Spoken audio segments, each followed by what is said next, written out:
Hi friends, ഡൽഹിയിലെ ഈ അതിമനോഹരമായ ഈ റൂട്ടിലൂടെ ഇന്ത്യയുടെ തലസ്ഥാനമായ ന്യൂഡൽഹിയിലെ ഈ വീതിയിലൂടെ എൻ്റെ റോയൽ എൻഫീൽഡിൻ്റെ മെറ്റ്യൂർ എന്ന് പറഞ്ഞ ഈ വണ്ടിയിൽ ഞാൻ ഈ വാഹനങ്ങളുടെ ഇടയിൽ കൂടെ ഡൽഹിയിലെ ഈ വിശാലമേറിയ വീതിയിലൂടെയുള്ള സഞ്ചാരത്തിലാണ്.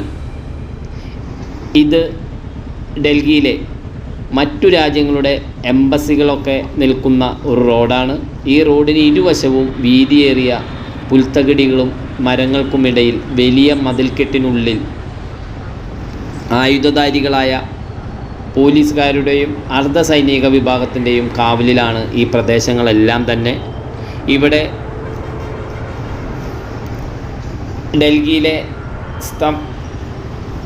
മറ്റ് സംസ്ഥാനങ്ങളുടെ ഭവനങ്ങൾ ഡൽഹിയിൽ സ്ഥിതി ചെയ്യുന്ന ഒരു വീതിയിലൂടെയാണ് യാത്ര. കർണാടക ഭവൻ, അതുപോലെ തന്നെ മണിപ്പൂർ ഭവൻ, അതുപോലെ ഛത്തീസ്ഗഡ് ഭവൻ, അങ്ങനെ ഇന്ത്യൻ സംസ്ഥാനങ്ങളിലെ ധാരാളം ഭവനങ്ങളുള്ള ഒരു ഏരിയയിൽ കൂടെയാണ് യാത്ര. ഇന്ത്യയുടെ തലസ്ഥാനമായ ഡൽഹിയിൽ സംസ്ഥാനങ്ങൾക്കും കേന്ദ്രഭരണ പ്രദേശങ്ങൾക്കും സ്വന്തം ഭവനുകളും ഗസ്റ്റ് ഹൗസുകളും ഉണ്ട്. ഈ സംസ്ഥാന ഭവനങ്ങളിൽ ക്യാൻറ്റീനുകളുമുണ്ട്. VIP-കൾക്കും മാത്രമല്ല, നമ്മൾ പൊതുജനങ്ങൾക്കും അവിടെ പോയി പരമ്പരാഗത ഭക്ഷണങ്ങൾ അധികം റേറ്റില്ലാതെ കഴിക്കാനും അത് ആസ്വദിക്കാനും സാധിക്കും. ഇവിടെ നിന്ന് ഈ റൗണ്ട് അബൌട്ടും തിരിഞ്ഞ് അങ്ങനെ മുന്നോട്ട് പോകുമ്പോഴാണ് ഇവിടെ ആയുധധാരികളായ പോലീസ് കാവലിൽ അല്ലെങ്കിൽ അർദ്ധസൈനികരുടെ കാവലിൽ കാനഡയുടെ ഹൈക്കമ്മീഷൻ ഓഫീസ്, നേപ്പാൾ എംബസി തുടങ്ങി ഈ ശാന്തിപത്ത് അല്ലെങ്കിൽ ചാണക്യപുരി എന്നറിയപ്പെടുന്ന ന്യൂഡൽഹിയിലെ ഈ സ്ട്രീറ്റിൽ നമുക്ക് ധാരാളം എംബസികൾ കാണാം.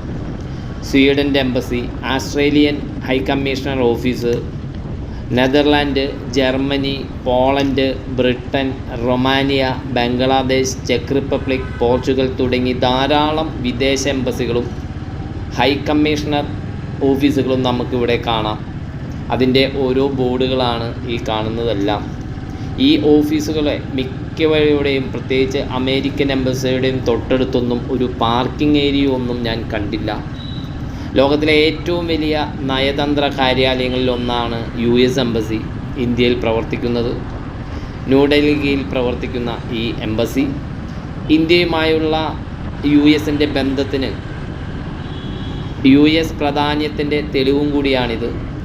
മുംബൈ, കൊൽക്കത്ത, ചെന്നൈ, ഹൈദരാബാദ് എന്നീ നഗരങ്ങളിലും US കോൺസുലേറ്റുകളും പ്രവർത്തിക്കുന്നു. 1947 ഇന്ത്യ സ്വാതന്ത്ര്യം നേടിയതിന് ശേഷം ആദ്യമായി ഒരു അംബാസഡറെ നിയമിച്ച പാശ്ചാത്യ രാജ്യം കൂടിയാണ് അമേരിക്ക. അങ്ങനെ 158 രാജ്യങ്ങളുടെ എംബസികളോ അല്ലെങ്കിൽ ഹൈക്കമ്മീഷൻ കാര്യാലയങ്ങളോ ന്യൂഡൽഹിയിൽ ഈ ചാണക്യപുരി ഏരിയയിൽ സ്ഥിതി ചെയ്യുന്നു. അതുകൊണ്ട് നയതന്ത്ര എൻക്ലേവ് എന്നും കൂടി ഇവിടെ അറിയപ്പെടുന്നു. ഇവിടം കൂടാതെ ഇന്ത്യയുടെ പല നഗരങ്ങളിലും പല രാജ്യങ്ങൾക്കും കോൺസുലേറ്റുകളുമുണ്ട്. അതുപോലെ ഡൽഹിയിലെ ദ്വാരക സെക്ടർ 24-ൽ 40 രാജ്യങ്ങൾക്കുള്ള നയതന്ത്ര കാര്യാലയങ്ങൾ സ്ഥിതി ചെയ്യുന്നു. ഇവിടം ഇത്രയും മരങ്ങളും പുൽമൈതാനങ്ങളും എല്ലാം തന്നെ ഉണ്ടായിട്ടും ഏറ്റവും മലിനീകരണമായ നഗരങ്ങളുടെ പട്ടികയിലാണ് ന്യൂഡൽഹി ഉൾപ്പെട്ടിട്ടിരിക്കുന്നത്. ശൈത്യകാലത്ത് ന്യൂഡൽഹിയിലെ വായുമലിനീകരണം വളരെ കൂടുതലാണ്. ന്യൂഡൽഹിയിൽ ചില സമയങ്ങളിൽ ഉയർന്ന മലിനീകരണ തോത് കാരണം IMA, ഇന്ത്യൻ മെഡിക്കൽ അസോസിയേഷൻ, പൊതുജനാരോഗ്യ അടിയന്തരാവസ്ഥ പ്രഖ്യാപിക്കുകയുണ്ടാവാറുണ്ട്. ഇന്ത്യയിലെ മറ്റേതൊരു മെട്രോപൊളിറ്റൻ സിറ്റിയേക്കാളും കൂടുതൽ വാഹനങ്ങൾ, പ്രത്യേകിച്ച് കാറുകൾ രജിസ്റ്റർ ചെയ്യുന്ന സിറ്റിയാണ് ന്യൂഡൽഹി. അതുകൊണ്ട് തന്നെ ഇവിടുത്തെ റോഡുകളിൽ ടാക്സികളും ഓട്ടോറിക്ഷകളും ഇവിടങ്ങളിലെ റോഡുകളിൽ വളരെ അളവിൽ കൂടുതലായി ഓടുന്നു. ഇന്ത്യയിലെ ഏറ്റവും ഉയർന്ന റോഡ് ഗതാഗത സാന്ദ്രതയുള്ള സ്ഥലങ്ങളിൽ ഒന്നാണ് ന്യൂഡൽഹി. ഇതിലൂടെ തന്നെ ഒത്തിരി NHകളും അതുപോലെ തന്നെ എക്സ്പ്രസ് വേകളൊക്കെ കടന്നു പോകുന്നു. നമ്മുടെ കന്യാകുമാരി മുതൽ ശ്രീനഗറുമായി ബന്ധിപ്പിക്കുന്ന ദേശീയപാത 44 ഡൽഹിയിലൂടെ കടന്നു പോകുന്നു. ഇതെല്ലാം തന്നെ വളരെ വൃത്തിയേറിയതും നല്ല പുൽമൈതാനങ്ങളും എല്ലാം വെച്ച് പിടിപ്പിച്ച് വളരെ ഭംഗിയും വീതിയേറിയതുമായ ഈ പ്രദേശത്തൊക്കെയാണ് ചൈനയുടെ ഹൈക്കമ്മീഷൻ, ചൈന എംബസി സ്ഥിതി ചെയ്യുന്നത്, US എംബസി സ്ഥിതി ചെയ്യുന്നത് എല്ലാം തന്നെ ഈ പ്രദേശങ്ങളിലാണ്. ഇത് United state of embassy of the republic of ചൈനയുടെ എംബസിയാണ്. അങ്ങനെ ഇത് അമേരിക്കൻ എംബസിയാണ് കടന്നുപോയത്. അങ്ങനെ ധാരാളം എംബസികൾ സ്ഥിതി ചെയ്യുന്ന ഒരു പ്രദേശത്ത് കൂടെയാണ് നമ്മൾ ഈ പോകുന്നത്. ഇവിടെ വളരെയധികം നിയന്ത്രണങ്ങളെല്ലാം ഉള്ളതാണ്. ക്യാമറ അങ്ങനെ ഉപയോഗിക്കാൻ പാടുണ്ടോ എന്ന് ചോദിച്ചാൽ എനിക്കറിയില്ല. എന്നിരുന്നാലും ഞാൻ അങ്ങനെ ഉപയോഗിച്ചു. അവിടെ നിന്നാരും നമ്മളെ തടയുന്നതൊന്നും കണ്ടില്ല, അതുകൊണ്ട് ഉപയോഗിച്ചു. ഇവിടുത്തെ ഗതാഗത സൗകര്യങ്ങളെപ്പറ്റി നമ്മൾ പറയുമ്പോൾ ഇത്രയേറെ തിരക്കുണ്ടായിട്ടും ഇന്ത്യയിലെ ആദ്യത്തെ ആധുനിക പൊതുഗതാഗത സംവിധാനമായ ഡൽഹി മെട്രോ നിലവിൽ വേഗതയേറിയതും വിശ്വസനീയവും സുരക്ഷിതവും സുഖകരവുമായ ഗതാഗത മാർഗങ്ങളായി വളർന്ന് യാത്രയിൽ വിപ്ലവം സൃഷ്ടിച്ചിരിക്കുകയാണ്. അതുകൊണ്ട് തന്നെ ഈ നഗരത്തിൽ നിന്ന് 4 ലക്ഷത്തോളം വാഹനങ്ങൾ കുറഞ്ഞു എന്ന് കണക്കാക്കുന്നു. ഇന്ത്യ ഗവൺമെൻറ്റിൻ്റെയും ഡൽഹി നാഷണൽ ക്യാപിറ്റൽ ടെറിട്ടറി ഗവൺമെൻറ്റിൻ്റെയും തുല്യ ഓഹരി പങ്കാളിത്തമുള്ള ഒരു സർക്കാർ ഉടമസ്ഥയിലുള്ള കമ്പനി കൂടിയാണ് DMRC. ഡൽഹി മെട്രോ എന്നറിയപ്പെടുന്ന DMRC ഈ പദ്ധതിക്ക് നേതൃത്വം നൽകിയത് മെട്രോമാൻ എന്നറിയപ്പെടുന്ന മലയാളികളുടെ അഭിമാനം കൂടിയായ പാലക്കാട്ടുകാരനായ ശ്രീധരനാണ്. ഡൽഹി മെട്രോയ്ക്ക് നൽകിയ സംഭാവനകൾക്ക് ശ്രീധരന് ഫ്രഞ്ച് സർക്കാർ ലെജിയൻ ഓഫ് ഓണർ പുരസ്കാരം നൽകി ആദരിക്കുകയുണ്ടായി. ഇന്ത്യയുടെ തലസ്ഥാനവും നാഷണൽ ക്യാപിറ്റൽ ടെറിട്ടറി ഓഫ് ഡൽഹിയുടെ ഭാഗവുമാണ് ഈ ന്യൂഡൽഹി.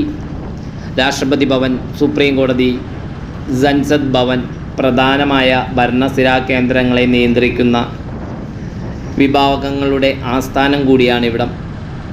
ഡൽഹി എന്നും ന്യൂഡൽഹി എന്നും ഇവിടെ വിളിക്കപ്പെടാറുണ്ടെങ്കിലും രണ്ടും വ്യത്യസ്തമായ പ്രദേശങ്ങളാണ്. 1911 ഡിസംബർ വരെ ബ്രിട്ടീഷ് ഭരണകാലത്ത് കൽക്കട്ടയായിരുന്നു ഇന്ത്യയുടെ തലസ്ഥാനം. എന്നാൽ 19-ാം നൂറ്റാണ്ടിൻ്റെ അവസാനം മുതൽ ഇവിടം ദേശീയ പ്രസ്ഥാനങ്ങളുടെ ഒരു കേന്ദ്രമായി മാറി. പിന്നീട് ബ്രിട്ടൻ്റെ കൊളോണിയൽ സർക്കാർ ഡൽഹി അവരുടെ തലസ്ഥാനമാക്കി മാറ്റി. ജോർജ് അഞ്ചാമനും അദ്ദേഹത്തിൻ്റെ ഭാര്യ മേരിയും കൂടി ന്യൂഡൽഹിയുടെ തറക്കല്ലിട്ടു. എഡ്വിൻ ലൂട്ടൻസും പ്രമുഖ ബ്രിട്ടീഷ് വാസ്തുശില്പിയായ ഹെർബർട്ട് ബേക്കറും ചേർന്നാണ് ന്യൂഡൽഹിയുടെ ആസൂത്രണം ഈ രീതിയിൽ ആസൂത്രണം ചെയ്തത്. അതിനാൽ ലൂട്ടൻസിൻ്റെ ഡൽഹി എന്ന് അറിയപ്പെടുന്നു. 1966 ഡൽഹിയെ ഒരു കേന്ദ്രഭരണ പ്രദേശമാക്കി മാറ്റി. ഇവിടം തന്നെ ഇന്ത്യയുടെ ദേശീയ തലസ്ഥാനം ആയിരിക്കുമെന്ന് പ്രഖ്യാപനമുണ്ടായി. 1950കളിൽ ലൂട്ടൻസിൻ്റെ ഡൽഹിക്ക് പുറത്ത് ന്യൂഡൽഹിയുടെ ആദ്യത്തെ പ്രധാന വിപുലീകരണവും നടന്നു. ഇവിടമാണ് ചാണക്യപുരി എന്നറിയപ്പെടുന്ന നയതന്ത്ര കാര്യാലയങ്ങളുടെ എൻക്ലേവുകൾ നമ്മൾ കണ്ട ആ പ്രദേശം സ്ഥിതി ചെയ്യുന്നത്. ശാന്തിപഥ് എന്ന പാതയ്ക്ക് ചുറ്റും എംബസികൾ, ഹൈക്കമ്മീഷണർ ഓഫീസുകൾ, അംബാസഡർമാരുടെ വസതികൾ തുടങ്ങിയ ഇവിടെ സ്ഥിതി ചെയ്യുന്നു. ഇവിടം നല്ല തണുപ്പുകാലത്ത്, ശൈത്യകാലത്ത് 10 ഡിഗ്രി സെൽഷ്യസ് മുതൽ താഴോട്ട് തണുപ്പ് വരുന്ന ഒരു കാലാവസ്ഥ വരുന്ന ഒരു പ്രദേശം കൂടിയാണ്. എന്നാൽ ഇവിടം വേനൽക്കാലത്ത് ഏപ്രിൽ മുതൽ ഒക്ടോബർ വരെ ചൂട് അസഹനീയമാണ്. കൂടിയ കാലാവസ്ഥ 50 ഡിഗ്രി സെൽഷ്യസ് വരെ ഇവിടെ ഉയർന്നിട്ടുണ്ട്.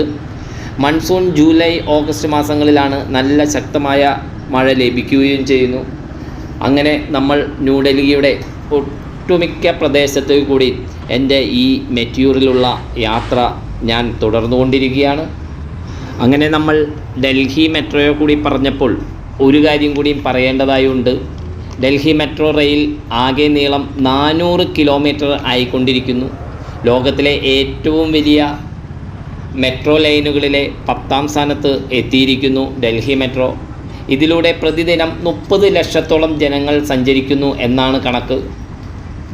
അങ്ങനെ ഞാൻ ഈ പ്രദേശത്തിലൂടെയെല്ലാം സഞ്ചരിച്ച് ഇതുപോലുള്ള യാത്രാ വിവരണങ്ങളുമായി നമുക്ക് വീണ്ടും അടുത്ത വീഡിയോയിലെല്ലാം കാണാം.